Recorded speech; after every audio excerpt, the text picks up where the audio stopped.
conference will now be recorded.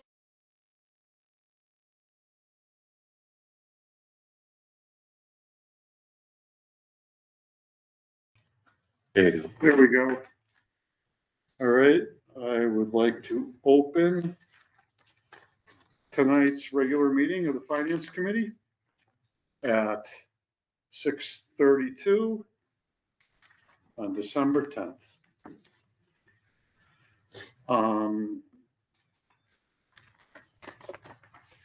Okay, now that's open. I'd like to start with the review of previous meeting minutes. I believe the only meeting minutes that we have that are outstanding are from November 6th.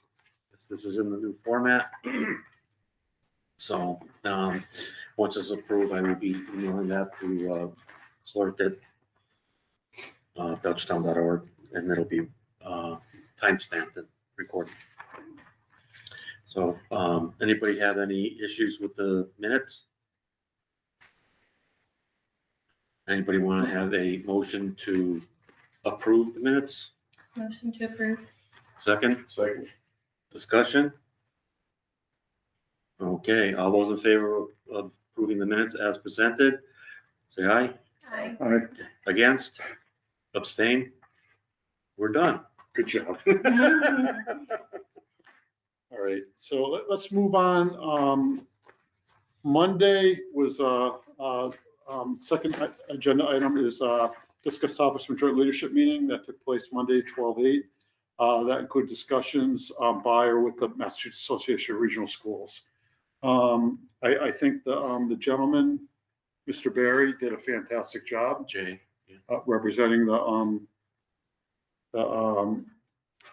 Massachusetts Association of Regional Schools. It was very informative. It seemed a lot of the previous discussions that have been had in town among the different departments may not have been exactly factual. And a lot of the talking points which he helped clarify. I think Brian, the superintendent, Brian Cameron's information that he did send us that after we posted to meet as a committee, and I shared that information with everybody,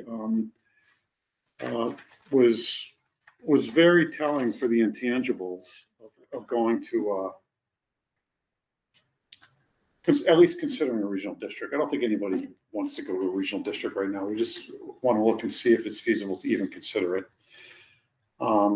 And a lot of the things that made sense to me on those documents is put the financial aspect aside. It's the same cost to educate students whether in a municipal or a regional district or very similar. But what the intangibles are, there are some very powerful things in there, like being able to save programs that would be cut otherwise, being able to utilize each member district's facilities to reduce future construction and maintenance costs and so forth. But there's a lot of challenges with it too. I don't know if anybody else has any thoughts.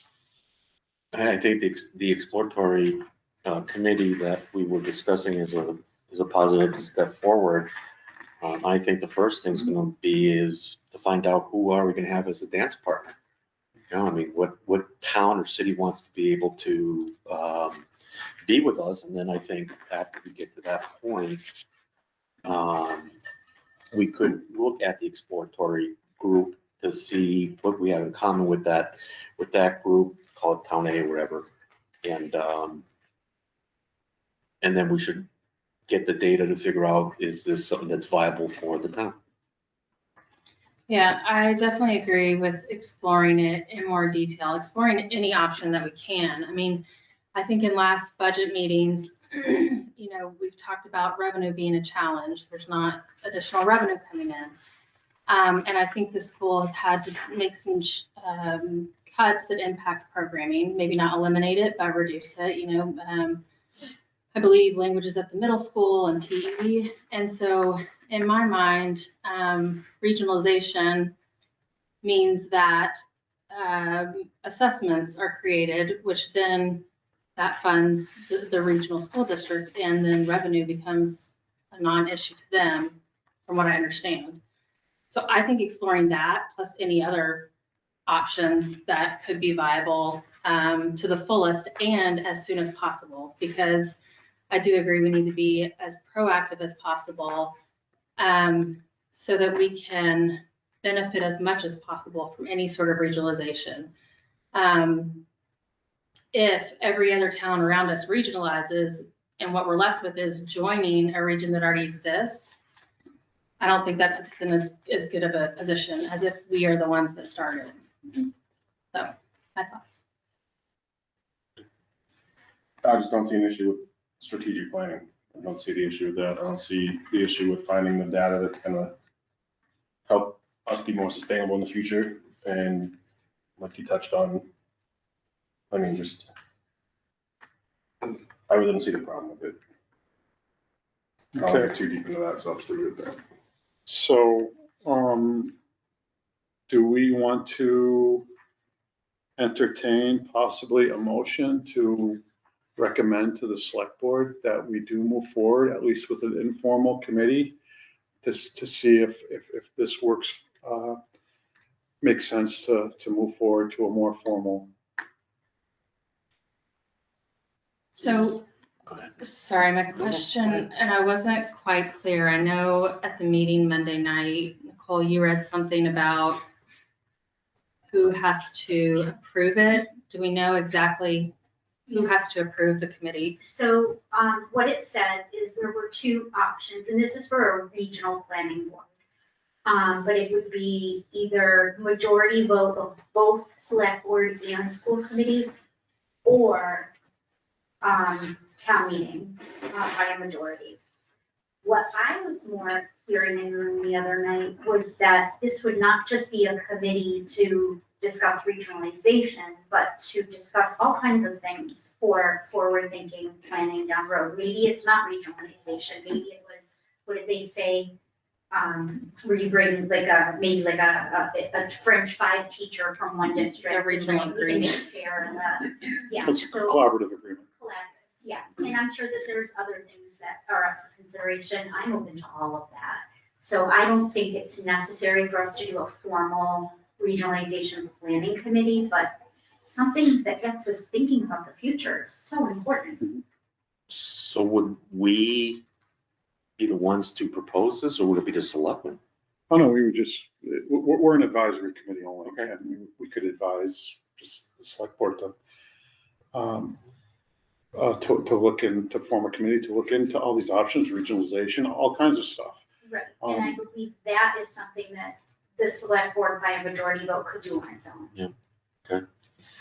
Which is Just a generalized committee. sort of strategic planning. Yep, From a finance, long-term financial point of view, I mean, it only makes sense. There's no negatives to it, there's only positives. Worst case scenario is just the status quo. Yeah. So, well, I kind of was thinking about that after, and I think it probably is a financial wash if we're not talking about new capital. But we know we've got Jabesh Brook, we know the, physical predicament that building is in. And I think it's inevitable that at some point we are going to be talking about needing a new building again. It will resurface. I would like to be able to share that cost with another community and get additional funding from MSBA because it's a regionalized school. So I think that finance does really play into this in our situation for needing a new building down the road. but even with other, if we find the right strategic partner, we might be able to eliminate that cost and close that building and utilize one of their buildings. Yeah, And Yep.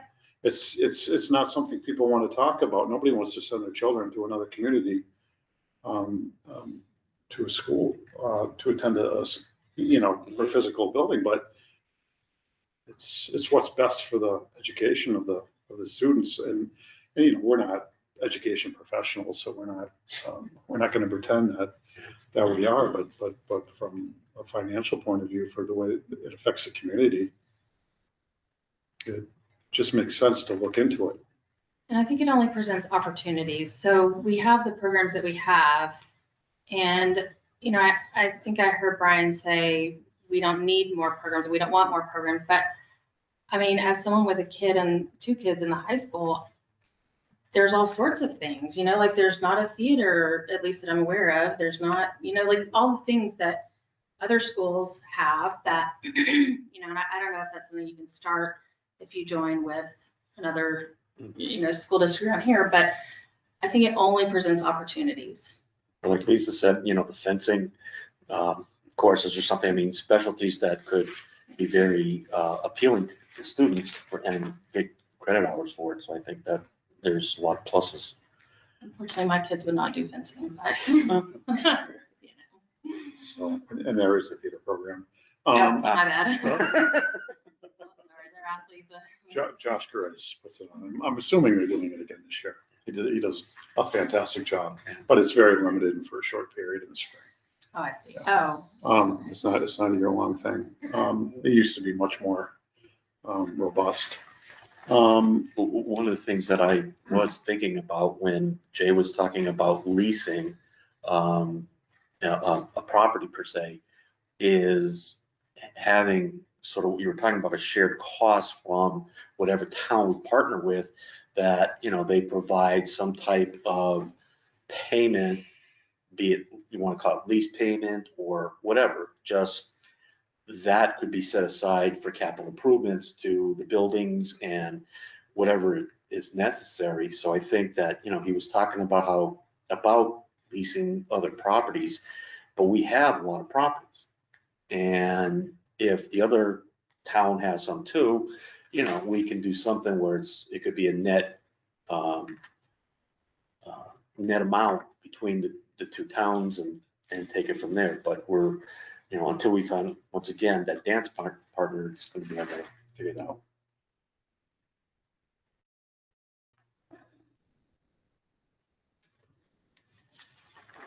So do we want to entertain a thought to maybe communicate with the select board on how we feel about moving forward with an informal exploratory committee on what avenue that the town should look at, if any, to move forward with, we're going to get into strategic planning in a little bit, but this kind of falls into that category. So to propose a motion to create and, that's what I want to use, to create and implement an exploratory group for regionalization. Something like that? Well, we wouldn't create it, we would just recommend. No, that's what I'm saying. So our proposal is to recommend. Yes. I would suggest that you leave the word regionalization and something more generic along the lines of, you know, future strategic planning for. Yeah, the reason why is because of that particular law Okay. of how it has to get voted. I would just leave it out and make it more of a generic group. Yeah, we're not going anywhere near this $80,000 cost. Right, yeah. No, nothing official, just to see if anything official, if that's one of the things that committee can look at, whether we. And I'm a little confused because the other night, I thought at one point we had come to an agreement that we would talk about this on Tuesday, this coming Tuesday, and that we would form a committee. But then things kind of fell apart at the end there. So I'm not really sure if that's even going to be on anybody's agenda. So if it's not, I would like for FinCom to make a recommendation to us. Make a recommendation for what? Well, you can make the recommendation at the meeting on Tuesday for a exploratory committee, Okay, just for general strategic planning Yeah. for the school district. Or you can make it tonight, and I can mention it when we do our board reports on Monday's select board meeting. All right, so what I wrote down here is proposed recommended exploratory group or committee of a strategic plan for the school district. Does that sound okay? I think so. So, I don't know if we need to have school district specifically in there, because if any town thing came up too, I think we would explore that as well. so what do you want to call it? Belchertown departments. Yeah, proactive planning, proactive, I don't know. Not words. Strategic proactive planning. Proactive strategic But is planning. this not what we're talking about though? I feel like we're starting to like back away when this Yeah. is clearly what we're talking about. Well, I think the hot topic is the school district. It is. Right. But I do like the idea of making it more generic and, you know, I think it comes across as less offensive to the schools when we make it more generic, because that isn't our only goal, is to go after. We want, this is comprehensive, right? This is a holistic approach. Yeah, and I don't want to limit us, I guess. Yeah. If something came up, I think it would be good that we could look at everything. I agree, but in my opinion, the issue at hand is what we discussed on Monday. And what we discussed on Monday was the school. So I don't think I think we can emphasize this should not be considered offensive, that it basically is just a strategic proactive planning for the future of the school. Long-range fiscal planning for the schools, There you based go. on the discussion that was already had. I don't think that limits us from exploring other options with other departments. Because we're really not looking at, the DPW, we're not looking at anything else. We're looking at right now the school district and what is going to be that effect in the future. Right, not to say we won't in the future either. Yeah. Look at those departments. All right, so what I have here is proposed recommended exploratory committee of the long-range strategic proactive planning for the school district And town. Okay, show the and town, make it And happen. town and all inhabitants thereof.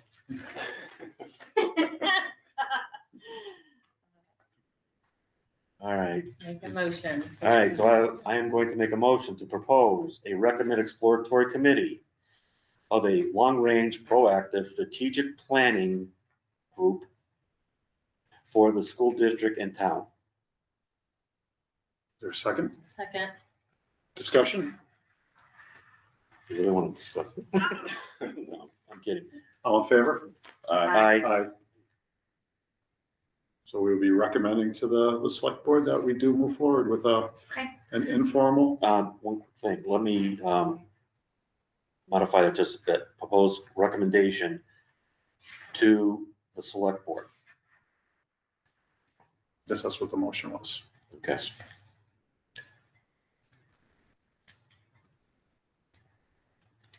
Okay. All right, see you guys on Tuesday. Okay. So let's move on to the next item that I just threw in here.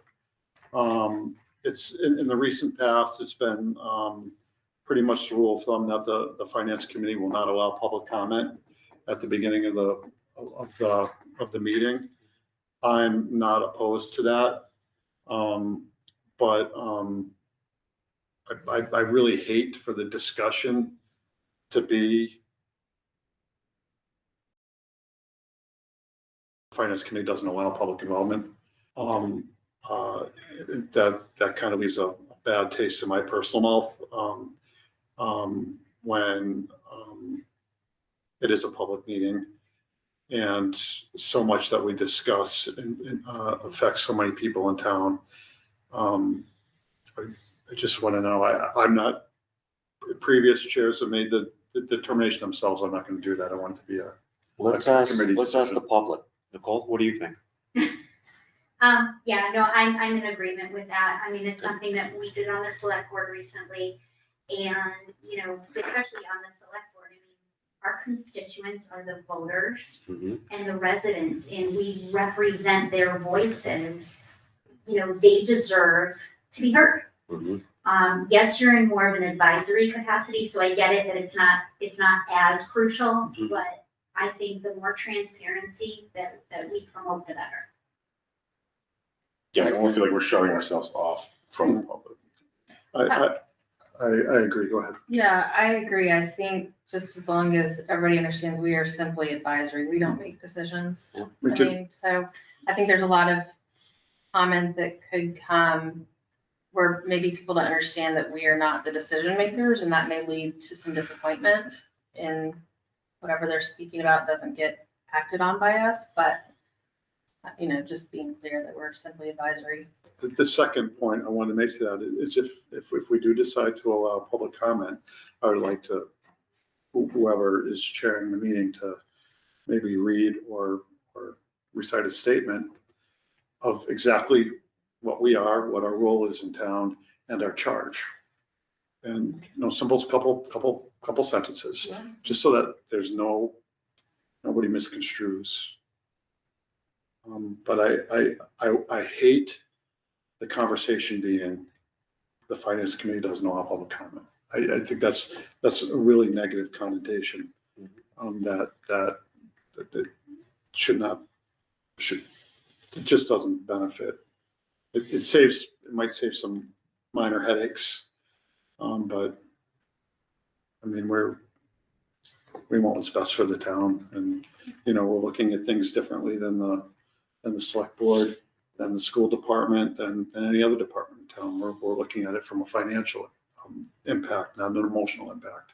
So do you want to put together maybe a short statement of our charge that we can read, you know, at every time we have an official meeting? Well, yeah, I'm just asking. every time we open up public comment, if Yeah. anybody wants to go up there, we'll just let whoever's in the audience know. And as we get closer and the budget season gets going, I mean, we're gonna get a lot more activity. I agree. I used to come to finance committees all the time. Years ago when I was the only one. And they allowed public comment, and I did say some things. So, don't know what my impact was, but, now I'm here. Anyway, all right, that's great. So, Need a motion? yeah, let's make a motion. Okay, motion on the floor to include public comment at the beginning of any and all future official meetings. Motion made? Second, discussion. I think we're pretty clear. Should we limit it to timeframes and, Yeah, maybe 2 minutes, 10 people? We'll be lucky to ever have I don't know that if- many people here, but I don't know about if I would limit people, because, I mean, depending on the future and whatever happens, there might be something that a group might come here.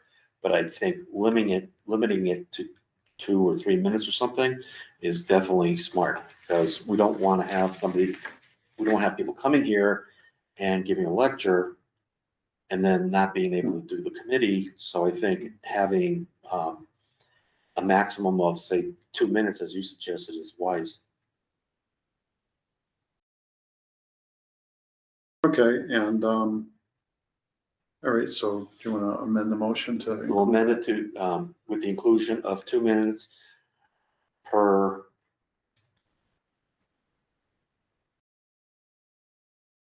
individual public comment. With a maximum of 20 minutes per meeting. Sure. Yeah, okay, that's a good idea. Yeah. But a maximum of 20 minutes for discussion. Anything else? I think that's good. All in favor? All right, Aye. Nobody opposed, obviously? Nope. All right. Okay, so let's go to item number 5. And the reason this is the follow-up discussion on the current state of the Hampshire County Group Insurance Trust. The reason I brought this up is the last time we discussed it, they were not posting meeting agendas, minutes, anything. I went on the website and I did find a minutes for an executive committee Mhm. meeting. And this is it. This is the agenda.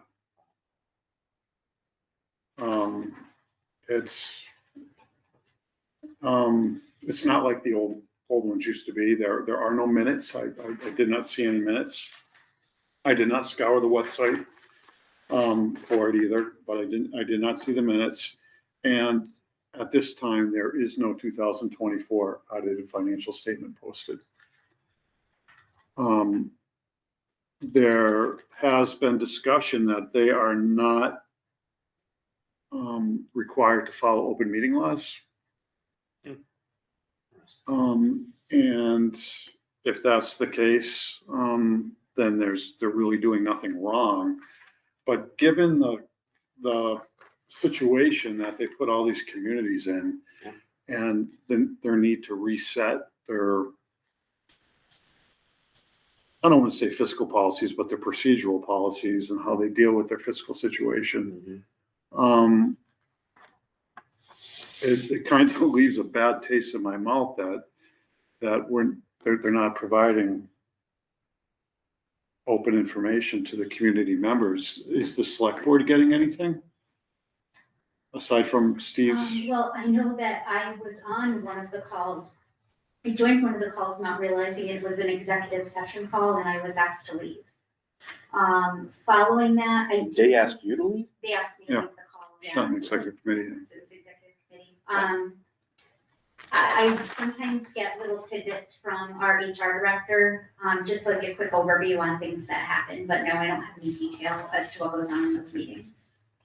It looks like July of 25 is the last Yeah. meeting minutes. Yeah, that's what I've noticed. The last time I went on there was nothing after that.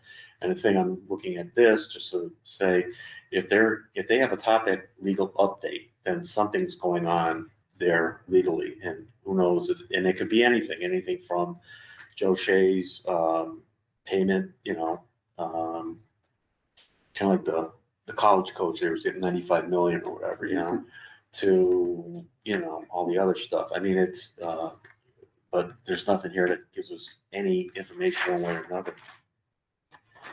Is there anybody we can contact to find out to get at least some kind of information? Well, actually, can I make a comment on that? Yeah. So I know for us, when we go into executive session on select board, the minutes that we generate are also very limited. Like, they don't give much information because it's executive session. Could that be why that looks like? Well, if this we isn't, were- this isn't executive That's a session. regular session. This is executive committee. Oh, okay. Yeah, well, I think Hild would be the new contact for that. Who? Hild is the temporary, brokerage that is gonna kind of come in and run things until they find a permanent replacement for Joe Shea. Oh, So they have a consulting firm that's, Consulting firm, yeah, and I will say they're excellent. They're an Good. excellent firm. I trust them. Their team is really great. And they have specifically said that an accounting program of some sort will be implemented. And that was big for me. yeah. that was an eye opener reading that. Yeah. Anyway, I mean, a motion can be made or what, I don't really know. I just wanted to apprise and discuss this. That you would think at this point, when they are resetting, that they would want to be fully open so that everybody could come in and see that they're coming in doing the right things to increase the comfort level of the member communities. I don't see that. I mean, your participation in these meetings, you might see it, but from looking at what they post and not even having a 2024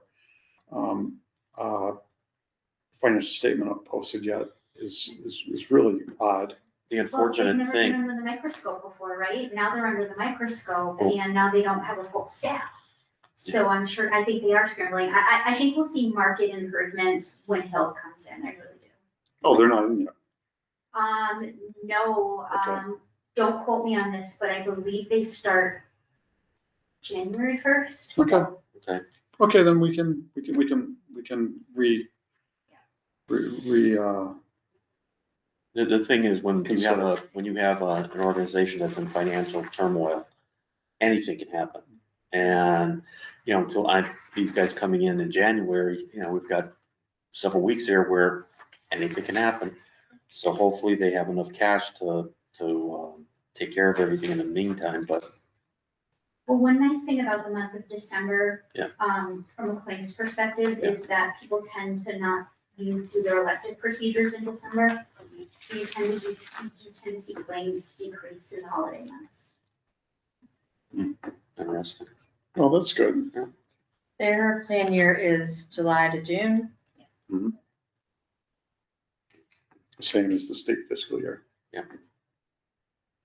Does anybody have anything else to say on this matter? I don't think we need to vote on it, because I think it was an FYI, so I think that's more than enough.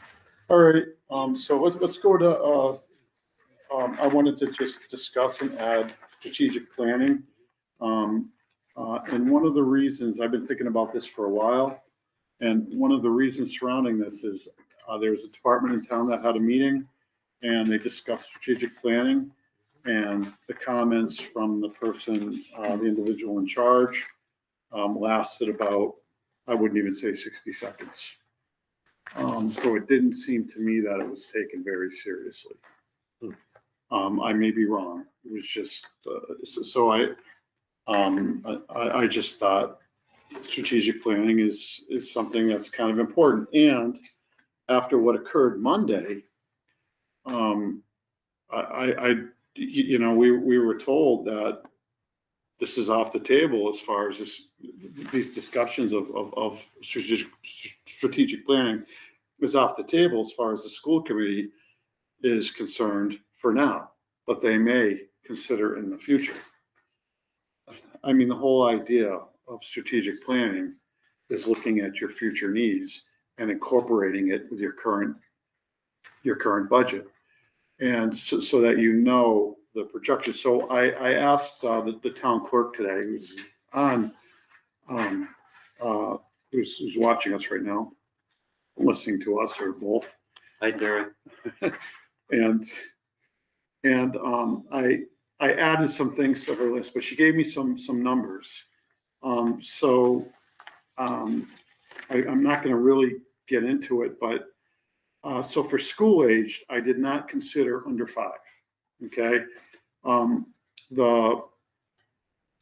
2020 to 2023, our children under 5 years of age went from 821 in 2020 to 301 in 2023, and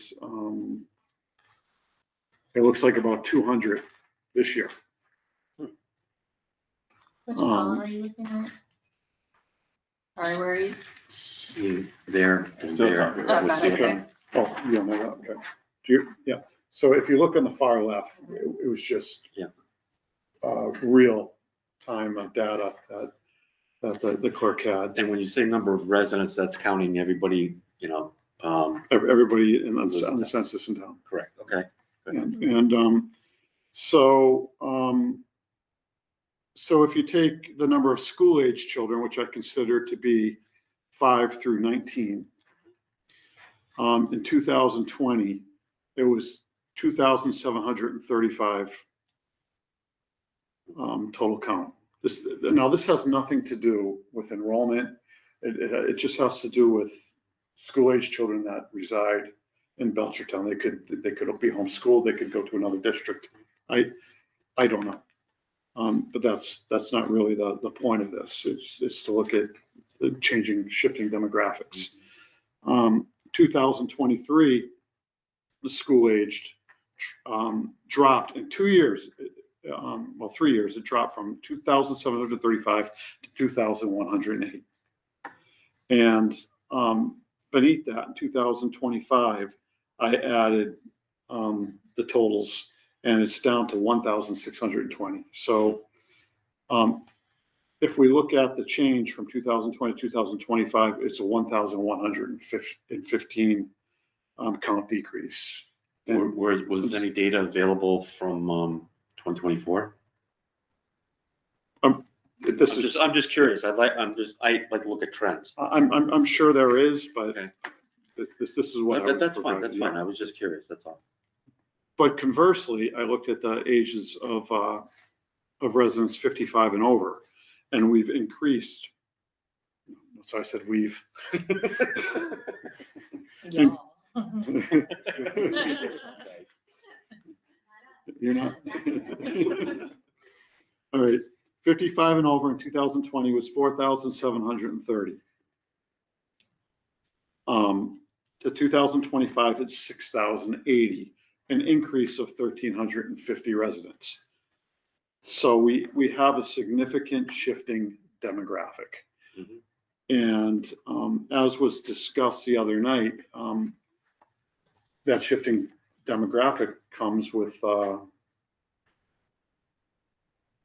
needs, and we need to take that into consideration with future future planning. I mean, do we promote or talk to the EDIC about bringing in more assisted living centers into town or something, so that people, I mean, these people, many of them, not all of them, I assume, I have no idea how many, but they lived in this town. They paid to build Chestnut Hill Community School. They paid to build Swift River. They paid to build the new high school. They shouldn't be driven out of town. Just an FYI, when I was on buildings and grounds, we got a grant, as I shared on Monday, for a feasibility study on Tatchell. And one of the things they are looking at is the possibility of residential housing for that building. Not that that will be recommended, they're going to come up with what they're going to recommend, but it's one of the alternatives that they're talking about for the property. So that may be part of our strategic planning scenario once that study is released. So The problem with that is, yes, we can say we want to designate this as residential housing, but beyond that, I think it's really difficult for us to control what type of housing goes in there. So we could say, yeah, we'd like this to be for seniors, 55 and over, but it's really hard to control what the purchaser of that property does with it afterwards. do you know what the status is of the 110 unit apartment complex they were talking about putting over there? So there's not too much that I can share other than that it's currently kind of in a holding pattern right now. Okay, because I know it hadn't, if I remember correctly, wasn't approved, and they were looking for certain plans and specs, which were never given to them. So the question is, will it go there or not? You know, but obviously you know It's more. TBD. I understand. It's TBD, and I don't want to speak Yep, out of turn exactly. because there's certain stuff that was said in the executive session and out, and I can't remember which was which. That's okay, that's fine, that's fine.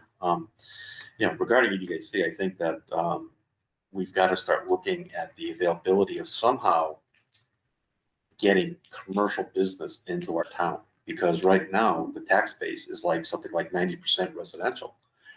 And that burden is going to continue to fall on us. They have been doing that, and Yeah. it seems like they've been doing that focused. And I'm trying to be diplomatic here because there is a shift in the EDIC now, and I think the select board is much more proactive and more involved as much as they can be with that committee. But we're not going to get, I shouldn't say not, it's highly unlikely we're going to get the next Amazon warehouse here in Belchertown. We're too far from the highway. Palmer, Chicopee, Yep. Ludlow have plenty of developable land available off the highway where they don't have the same costs and needs that we have in Belchertown for them to come in and use. And I know a little bit about this. I'm not going to get into it. Nicole knows what I'm talking about. But the EDIC has really pushed back in the past on people wanting to put businesses in there to support the residents of Belchertown. They're looking for something a little bit bigger. And hopefully that's gonna start shifting. I really hope it does. They do have a overall plan. I know that is a living document. There's also another piece of property, behind Anytime Fitness, like across from, Tractor Supply. That is one of theirs that they're currently redoing their plan on that. They last summer or spring, they did a bunch of, they had a consultant out there, and I think they're doing revising that plan. And I'm not, I mean, that's really not part of it. I mean, it's part of strategic planning and everything for the community, but I'm just thrilled that the select board is now more actively involved and attending the meetings and. There is more than one of us at every one of those meetings. Yeah, And you also have some fresh faces on the board, who really, are just hyper-focused on things moving along and getting them out of that stagnant position that they're in. So I'm excited about it. You know, when I think about our community, I've never seen these numbers before. Are these from the clerk? Okay. This is crazy to me. But some of the things that I've kind of been talking about for the past year and a half that I've been doing this are, additional assisted care living, nursing homes, memory care units, 55 and over housing that is actually affordable. I have a parent that moved from her house, my mother, and all that she could really afford in town that was 55 and over was Pine Valley Plantation, something like behind the post office or up on 202, like going up towards New Salem. They're just, too many people are priced out of that. So those are the kinds of things that I think about when I see these numbers. To come in, affordable housing would do a lot of good things for Belchertown, especially to meet zoning, state mandated zoning requirements. We're still way under the 10% threshold. And I know that not everybody agrees with me on that, but we can get a developer to walk in here and put in a development and in an AG1 neighborhood, and there's nothing our zoning bylaws can do to prevent it. They have the legal right to override zoning bylaws to do that. And that doesn't benefit anybody. We want to, our planning board has done a meticulous work trying to make this as easy as they can for the town, but we'll see. I mean, it still has to be cost effective for a developer to come in, and that might be what's prevented it from happening thus far. But one of the things that in my old banking career, towards the end of it, about I think it was like, was it 2020 or something, when rates started going back up, people were pulling their houses off the market because when rates go up, you can't get the price that you want. Okay, it's relative to payment. And what was starting to happen was the only thing you could get was people building new houses. And when we had our meeting Monday, I did a little bit of research about Western Massachusetts and Massachusetts overall. In 2024, there was a positive gain in population in Massachusetts, but it was all in the Boston area. Western Massachusetts was flat, and the majority of that growth came from, believe it or not, migrants. And with the current administration, that might shrink. So, and the biggest flaw that most of the articles I read said, Western Massachusetts does not have enough housing to take care of an influx of new population. And if they do have it, many times it's too expensive. So that, the whole issue regarding housing isn't just Belchertown, it's Hamden, Hampshire, Franklin, Pittsfield area. That whole area, I mean, it's just basically housing is getting too expensive, and it's gonna be tough to, grow, so.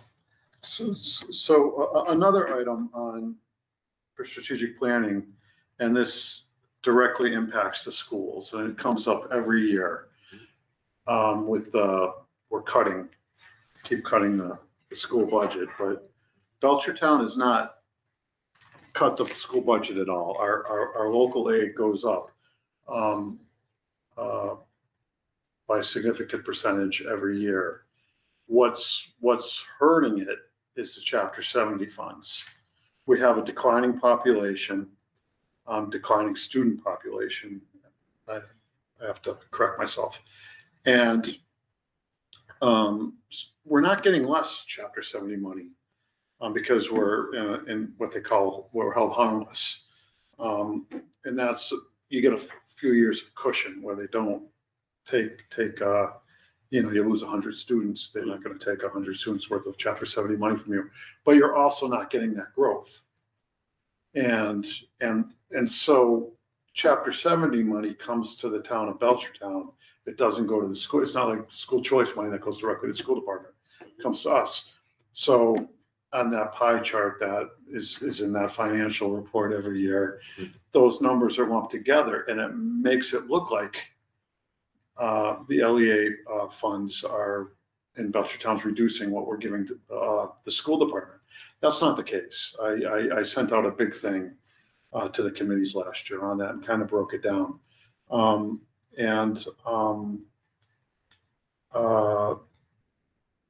you say that the funds come to us, you mean it comes directly to the town in and of It's itself? on our cherry sheet. It's passed through. Okay, It's passed through. okay. I mean, we can't keep the Chapter 70. No, I know that. It I'm goes just to the trying to schools. clarify, where it was going. I wasn't sure. But it's all in there, and they lump that all together with LEA funds, and that's unfortunate, and it creates a little bit of a false narrative that could be better explained. I'll put it that way. And hopefully this year we can stay on top of that and keep the conversation real to the facts. And every one of us wants to get every penny we can into each department, that every penny they deserve and they need. There's nothing negative about any of this. But the reason I brought that up is I watched this last night's school committee meeting before I came today. And they were talking about, the select board had a discussion last week at their meeting, and they want to come to Tuesday's meeting with some talking points regarding that. And I think Chapter 70 is going to be discussed as well. And then the formula is really, really complicated. And I think from a townwide perspective, we really need to maybe look at how the Chapter 70 formula is formulated. It includes average assessment of homes. And our home assessments have gone up significantly. I'm not saying incorrectly or anything, but how has that affected our Chapter 70 funding distribution from the state? Has it negatively affected it? It very possibly could. I don't know. It's worth having that talking point to see if we can, as a community, strategize better to maximize what that formula would state. And I also did a look in the we signed a letter a few back in November, and during that discussion, Mike mentioned something about he liked the language about being rural communities getting supported, and that kind of perked my interest. So I looked up Belchertown. We're not considered a rural community for Massachusetts, and I was really shocked to see that.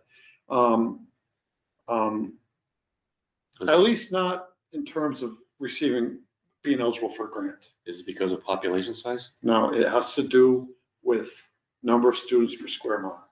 Huh. 30, there's different levels. Yeah. 35 students per square mile is like the maximum. Now, me being who I am, I took school choice out, took all those kids out, and eliminated school choice. we'd be eligible for a grant. You're talking about school choice in or out? Kids in the district already who choice out, or kids from out of the district that choice in? No, if we did not accept more school We could choice take kids. in. I don't know if they take into consideration school choice kids. I don't know that. That's something that would have to be looked in. This is a very low level or high level review without much detail. But then I took, just for the heck of it, there's been discussions of potentials for regionalization. I took Granby and Belchertown, combined them, we would be eligible for, it looks like a fairly significant grant. And it wouldn't be as much as they're making with school choice, but there wouldn't be the extra burden or cost of educating additional students. And they had a nice conversation about school choice yesterday as well. And I think they were 100% correct that the way they look at school choice is they fill in gaps, and the hard costs are already paid for. The teachers are paid for, the heat's paid for, the nurses are paid for, the lights, everything. So the school resource officers paid for it. It doesn't affect any of that. So if they get rid of them, are they going to really reduce expenses? The expenses will somewhat remain the same. But then it goes to the intangibles, like the closing of Cold Spring School. You couldn't do that, bringing in the same number of school choice students. So that's one thing I think we really need to look at collaboratively with the school committee. Whether, no matter where it goes, let's see what our thresholds are. That's all strategic planning. But in that process, we won't go over it now, but I just did a search for, strategic planning and what the goals should be. And OpenGov had a document. I printed it out. I probably should have downloaded it before I printed it because the page cuts off the first line and everything. But it talks about strategic budgeting, and as opposed to line item budgeting, annual line item budgeting. I would like to see at least at the quarterly meetings, maybe have a little discussion on this, where we can go, any ideas that other departments have. I mean, we're not here to dictate what anybody does, but let's not people lose sight of multi-year planning. We don't want to end up having to prematurely close the building because we can't afford it anymore because enrollment or something is declining, or we can't use our senior center anymore because we don't have capacity, because our senior population is quadrupled in 2 years. These demographics are pretty they paint a picture. So. And they track too. I mean, we know nationally, people are having less kids and people are living longer. It just makes sense. I would.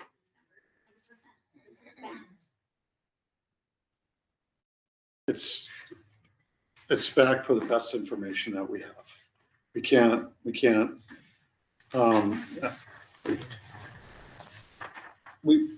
can't force people to respond to their censuses. I mean, their census yearly. Just what happened Monday, what I was counting between the birth certificates issued and who's on the census. I mean, why parents wouldn't add a newborn child onto the next year's census response, to me, is mind-boggling, because municipal planning takes the census into consideration. It is so important. I'm glad Terry sent the birth certificates issued, because that tells a much clearer story on that. So should we maybe table strategic planning to discuss a process on what and how and when we're going to do this? Yeah, sure. Let's take time and review, the documents that we have for the next meeting. Yeah. And just bring it back up and discuss it. It's not something that's gonna happen overnight. Anybody else have anything on that subject?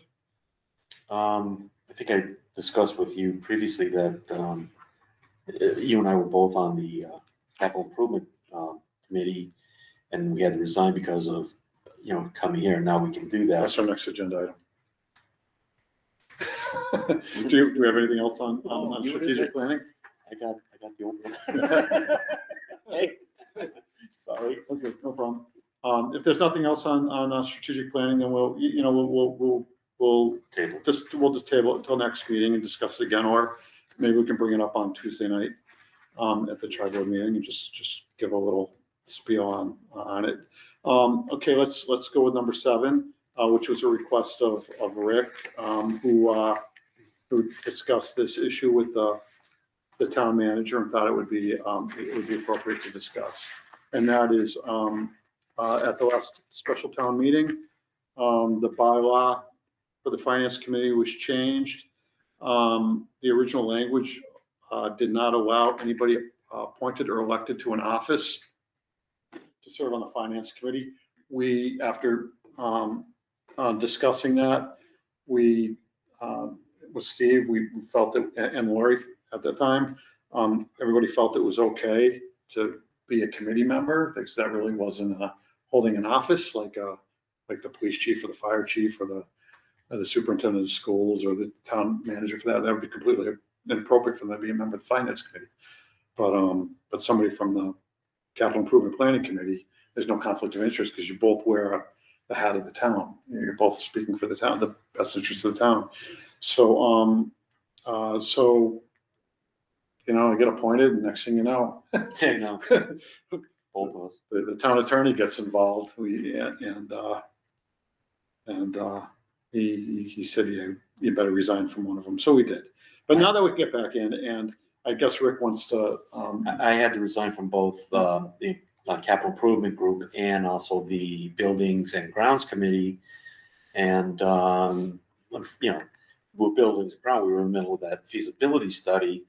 I don't know if I'm gonna go back to that or not. I was talking to Steve about it, and so that's kind of up in the air. But capital improvement, the only reason I thought about that one is we're the finance committee, and they're reviewing expenditures that are being forecast, not just for next year, but for the next 4 or 5 years, whatever. Strategic planning. Yeah, so basically, I thought it would be good to have somebody, from our group, and I told Steve, I was the, was it vice chairman or something? I said, I don't want to be vice chairman. I don't want any type of position. I want to just be a member and an observer.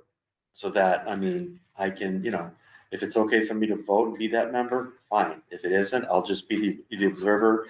And this way, we as a finance committee can have just an update. It's not it's not like aha or a gotcha. It's just more of a, here's what's going on. Here's what they're talking about for approval for the next 5 years and why. And there's a few things that just I'm really new at a lot of this. So strategic planning, I was kind of surprised, honestly, that it wasn't part of every committee's responsibility, and I'll just leave it at that. And the town side is incorporating it now, and yeah, and they're doing a decent job of it. They regionalize the dispatch. They're doing a bunch of stuff to try to cut down on future expenses. I was just kind of surprised that it wasn't like a main responsibility in each of the individual committees. But I really don't want to harp on that. And the school department does it too.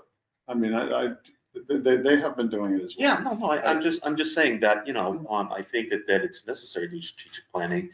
But just to get back on the capital improvement group, they're good guys. They know what they're doing. They talk this thing out. They work well with each individual department. A lot of stuff the DPW needs just because of wear and tear. And they've done a great job maintaining what they've got. And I just think it'd be great if one of us was there and came back and say, hey, we talked about this and there was $500,000 in capital improvements approved for fiscal year 26, we'll say. Just different things like that and kind of what their thought process was, et cetera, et cetera. And this way there's communication. And that's, just being new and looking, I'm just saying we need to be more communications oriented and, and it shouldn't be threatening. It should just be information. It's like, oh, okay, you're doing that. That's great.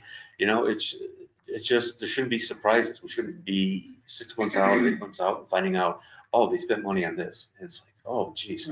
I actually think that in reading some of these documents that the finance committee should be invited. The capital improvement planning committee should be invited. Yeah. To these meetings, at least maybe Eric, who's the chair, Eric Weiss, and have a discussion with them and find out, it was really eye-opening last year on Yeah. the first committee. I mean, the first meeting, we got that list, we had it together, $18 million. Yeah. It was, good luck. Yeah, Here exactly. we go. It was educational. Well, and I'm sure a lot of the decisions they're making could affect operating budgets. Oh, Absolutely. Yeah. So that's why when I spoke to Steve about this and about, he talked about the possibility of, going back on there. And I said, that makes a lot of sense because now. sure, they have, like us, they're just an advisory committee. They do not make decisions. Yeah. This committee has $150,000 reserve fund. They don't even have that. If the select board decides to spend the capital money on something else because there's a need, then it is what it is. So, yeah, they're very similar. Yes, it's just more like a checks and balance. That's all. So, I think, if I went on a committee, I could come back. I don't know, I could even maybe bring the minutes and just kind of discuss it, not necessarily, it's public knowledge once it's approved. So I can just say, okay, here's what they talked about, here was the thought process, et cetera, et cetera. So that was, sort of why I wanted to discuss this more or less. And if there's other committees that we may need to just be invited to, we should think about that too. There needs to be a lot more communication, more or less. Well, to add to that, the capital improvement planning committee is probably the most transparent Yeah. thing we do in this town at this point for major purchases. I was reading some stuff in the not the plate forum, the other forum today, and they're complaining about the purchase of a loader that was purchased for salt and snow, and it needed the other one. Their repair expenses were getting too expensive, maintenance expenses for it, and it was quite old. And it's just amazing how people do not understand that was paid for using Chapter 90 funds. It was not paid for from town operational funds. It was highway department funds, used exactly what it is. I'm just, nobody from this department said anything, but it's kind of like somebody complaining about Chapter 70 money being used for the schools. That's what, you can't use it for anything else. You can't take Chapter 90 money and use it to renovate this room. That's big time against the rules. So, So there are more committees than there are town departments and school departments. Are these all active committees? Oh, we're talking about it.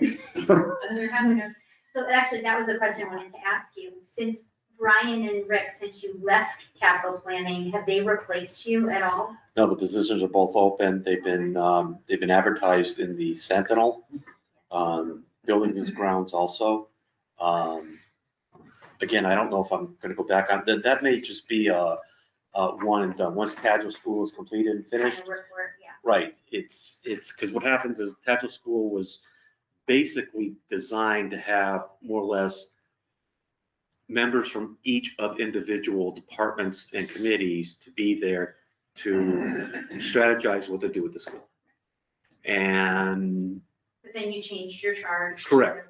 right, and then we tried to go a little broader, and the interest isn't as strong as it was. So I think once the feasibility study comes in, in January, February, the next thing was when we find out what it's good for, we have to hand that off so that it can be given to somebody for development.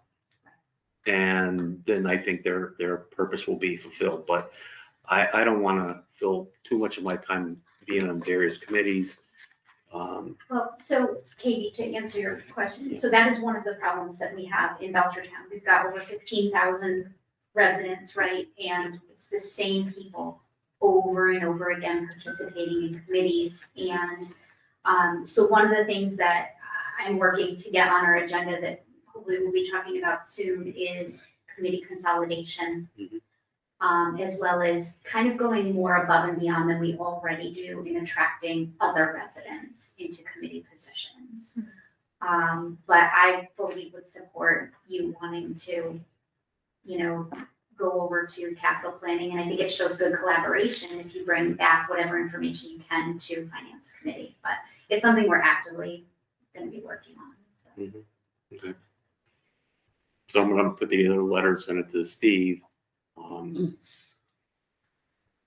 don't see capital planning on here. Is it just It's capital improvement. That's what they call it. I don't see it on. Should be on there. We got the axe. First ones to go.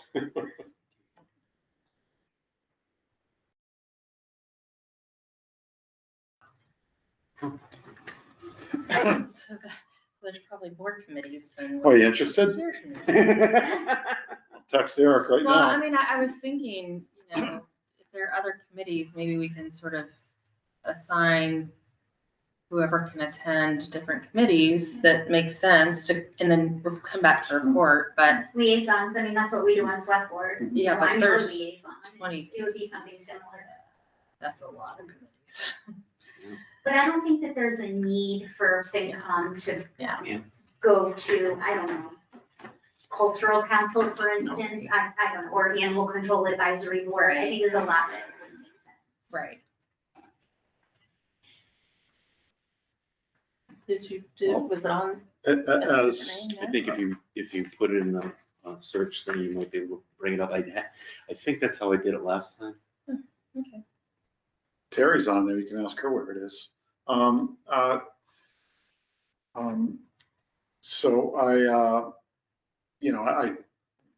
when Lori nominated me to chair the committee, so I don't think it would be appropriate for me to go back and join the Capital Improvement Planning Committee at this point, unfortunately, but it was a eye-opening committee. Yeah. I mean, you attended a bunch of meetings and the workings, and I'll tell you what, all the stuff that I thought we were gonna get from the school department, especially at Travis Brook, Mike was fantastic. Yeah. And he's a de facto member, a non-voting member. And he was really good to work with on that committee. And Who's that, Mike? LeBeau, he's just. Oh, Eric. Oh, Eric, Yeah. I'm sorry, Eric LeBeau, I'm sorry. He was the, sorry, Eric. Yeah, he's the school facilities director. And then I made sure to tell the chair of the school committee that, and the superintendent when I met with them. So I don't know, is there anything else we want to discuss with the Capital Improvement Planning Committee? No, I mean, in general, I just, like I was saying, if there's any other committees that we might want to consider, in my opinion, someone say, hey, I think I'd go to such committee because they're doing this, and this.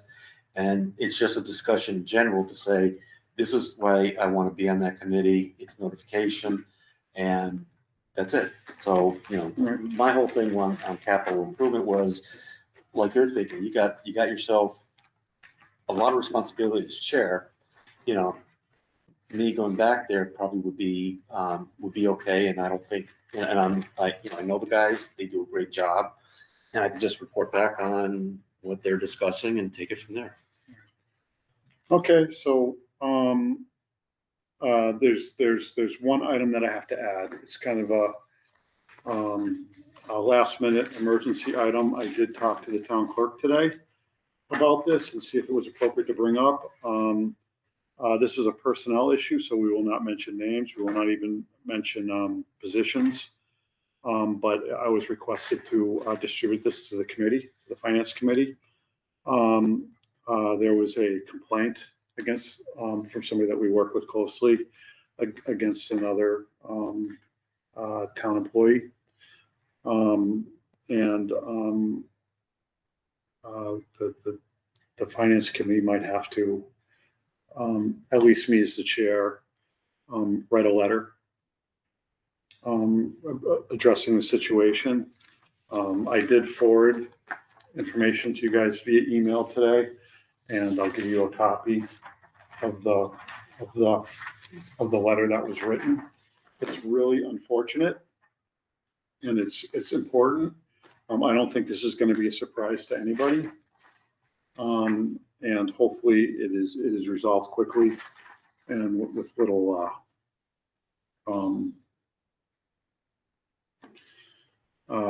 unrelated issues. I just want this to be resolved.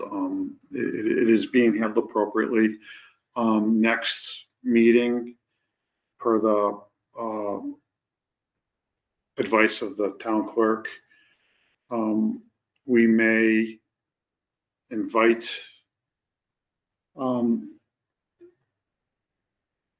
somebody involved in this in an executive session, if it's appropriate for us to do so.